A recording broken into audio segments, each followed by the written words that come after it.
Hello everyone!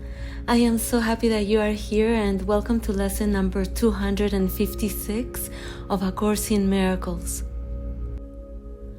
Number 4. What is sin? Sin is insanity. It is the means by which the mind is driven mad and seeks to let illusions take the place of truth. And being mad, it sees illusions where the truth should be and where it really is. Sin gave the body eyes, for what is there the sinless would behold? What need have they of sights or sounds or touch? What would they hear or reach to grasp? What would they sense at all? To sense is not to know, and truth can be but filled with knowledge and with nothing else. The body is the instrument the mind made in its efforts to deceive itself. Its purpose is to strive. Yet can the goal of striving change? And now the body serves a different aim for striving. What it seeks for now is chosen by the aim the mind has taken as replacement for the goal of self-deception.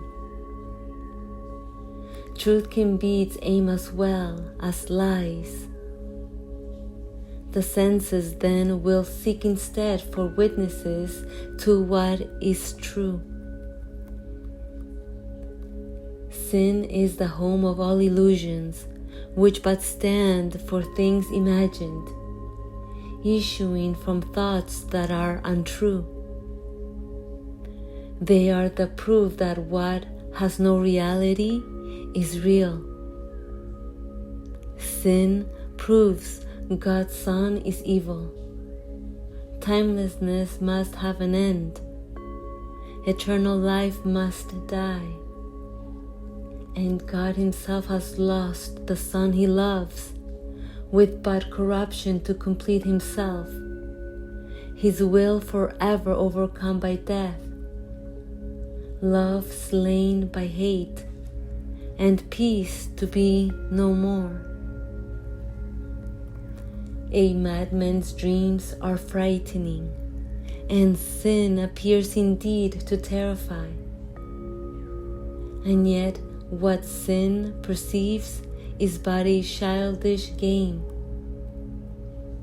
The Son of God may play, He has become a body, prey to evil and to guilt, with but a little life that ends in death. But all the while, His Father shines on Him and loves Him with an everlasting love, which His pretenses cannot change at all. How long, O Son of God, will you maintain the game of sin? Shall we not put away these sharp-edged children's toys? How soon will you be ready to come home? Perhaps today? There is no sin. Creation is unchanged. Would you still hold return to heaven back? How long, O Holy Son of God? How long? Lesson 256. God is the only goal I have today. The way to God is through forgiveness here. There is no other way. If sin had not been cherished by the mind, what need would there have been to find the way to where you are? Who would still be uncertain? Who could be unsure of who He is? And who would yet remain asleep in heavy clouds of doubt about the holiness of Him whom God created sinless? Here we can but dream. But we can dream we have forgiven him in whom all sin remains impossible. And it is this we choose to dream today. God is our goal. Forgiveness is the means by which our minds return to him at last. And so, our Father, would we come to you in your appointed way? We have no goal except to hear your voice and find the way your sacred word has pointed out to us.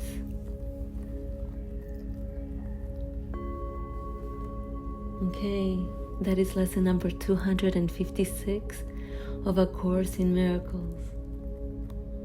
God is the only goal I have today. Absolutely. God is the only goal I have today. God being the eternal truth, the eternal presence which ends the dream of I right now.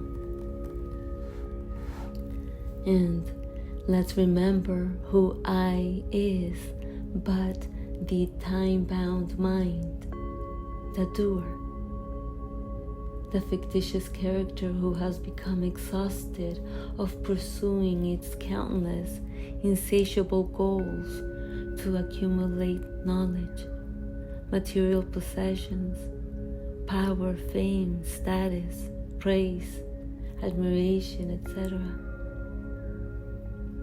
I is the one driven by its frantic desire to be right, to take revenge, to remain bitter, to justify attack, to abuse, to cheat, to betray, and more. I is the one who thinks in linear time, the blind chaser of meaningless goals, by dreaming they can bring it lasting joy. I is the apparent individual who engages with an illusory yet persuasive voice which only speaks on behalf of itself. The dreamer who imagines the dream of separation and time, the illusory one who now seeks for its inevitable end, and who will come to its inevitable end because it never existed to begin with. But how? How does the idea of sin, the illusion of I, come to an end?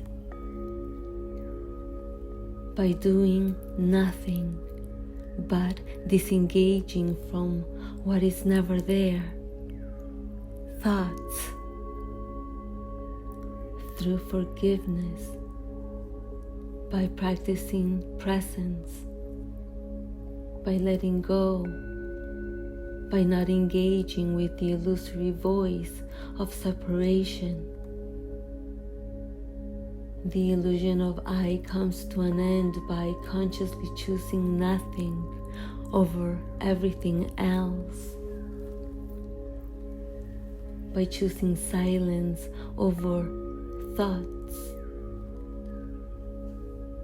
How else can illusions come to an end but by not engaging with the unreal, by not paying attention to its endless stories? The dream of I ends by simply not believing lies anymore. The dream of I ends by doing nothing. Because who does things? The doer does things. The doer acts while God simply is. So just be. To be may sound like a doing to the illusory mind, but it is not.